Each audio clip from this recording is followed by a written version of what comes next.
unique ability of India to create unity in diversity makes India special, a country whose roots go deep. This podcast is the second in the India series, where I talk about the power of family and education.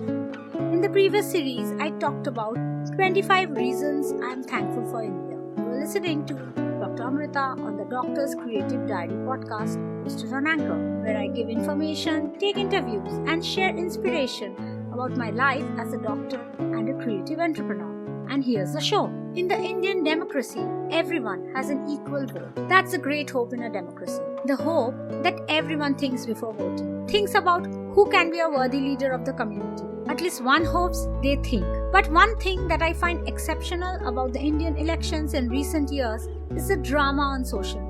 This is part of my 5-episode India series where I share what I love about India, the good and the things that need work. In the first episode of the series, I share 25 things I am grateful for. In episode 2, I share about the great Indian family and education. In today's episode, I talk about what influencers and creative content creators can learn from the great Indian election drama. In today's episode, I talk about what influencers and creative content creators can learn from the great Indian election drama.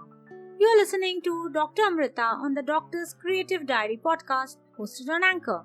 I give information, take interviews, and share inspiration about my life as a doctor and a creative entrepreneur. And here's the show. What can you learn from the great Indian election frenzy? Plenty. But before that, let me tell you something else. There's a good reason your voting rights are private. It should also remain so. But in the Maha election season, one can't but talk about elections in India. In all the years I have voted, I can't remember one time when there wasn't drama or movies made or interviews given with unproven accusations thrown left, right and everywhere. Elections every time has loads of rhetorics and even more suspense. Who is paying taxes and where? Who took money from whom? Who made China ban a known terrorist? Who is a British citizen, a Canadian citizen, or who is an Indian citizen? Seems all in the potpourri of election entertainment. International and national stars and starlets providing the much needed glamour every election season. The country has voted, and the Indian rich or poor in big cities or small towns, young or old, have given their verdicts every time. Each year, I break my rule about no politics on the blog. But on the podcast, this is my first time I'm even mentioning about elections. Bengalis love chai, adda and politics, and I simply can't help but talk a little about it. I'm really happy that a record number of women MPs are entering Parliament each year. Without representations, there's little scope for equal rights anywhere. I vote and spend weekends glued to the exit poll predictions. Time spent with zero work done. I understood why televisions obsessively follow the Prime Minister to Kedarnath. Social media, especially Twitter, is a favorite amongst many politicians. Their rants and rudeness give a good idea about their thought process. The entire world is watching you every second of your day if you're online. It's a great thing and the stuff horror films are made of. You need courage even to tweet in some parts of the country. The social media fake news attacks can be dangerous for law and order, so everyone needs to be responsible about what they share online. WhatsApp groups do their own campaigning in the privacy of their groups. Strong opposition and dissent are always important in a democracy. Poor opposition is no fun.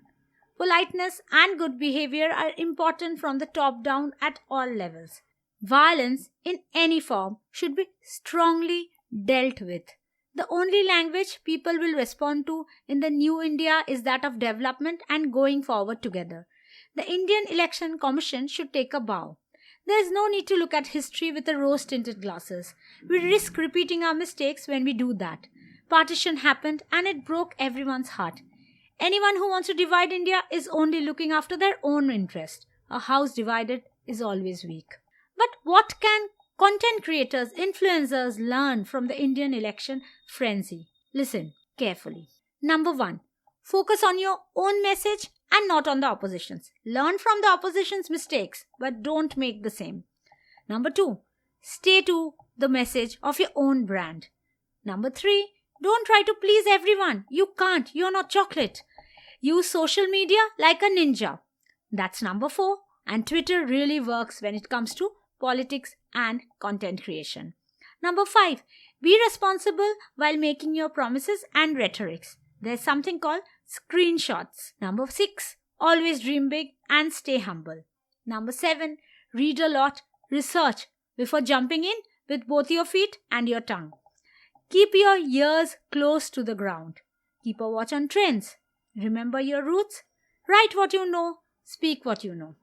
When you're creating content, you're helping someone, somewhere in this world. It's after all about a service. Keep serving and never stop sharing. Remember the people you step on while climbing up. Rest assured, they will remember you on your way down. Keep your friends close and never underestimate your enemies. Everyone helps you become a winner. What do I want from my leaders? Democracy is precious. We the people need to have our rights. We also need to remember our duties. In Indian elections, all parties have a shipload of money. It's a mega budget festival. Can we make it online for those who can do so and skip the expenses to some extent? Can we demand each of the candidates to email their work done for the constituency with the proof before they ask for votes? Can we ask for the new entrants to give us a glimpse into their work for social, community causes and charity if any? Can we know on what basis each deserve the tickets they get? Can there be a fair chance of receiving a ticket to be an MP for all deserving citizens? Can we ask for a competitive exam to check whether they are eligible? Can we please have accountability in all sectors? Will someone talk about India's uncontrolled population and why that will collapse all economic measures if not addressed? A small podcast and an even smaller ability to make a difference. But I can do my part. So can you. Why not tell your leaders what you want from them? They just might listen. You are listening to Dr. Amrita on the Creative Diary podcast, hosted on Anchor and a part of Voice of Anchor.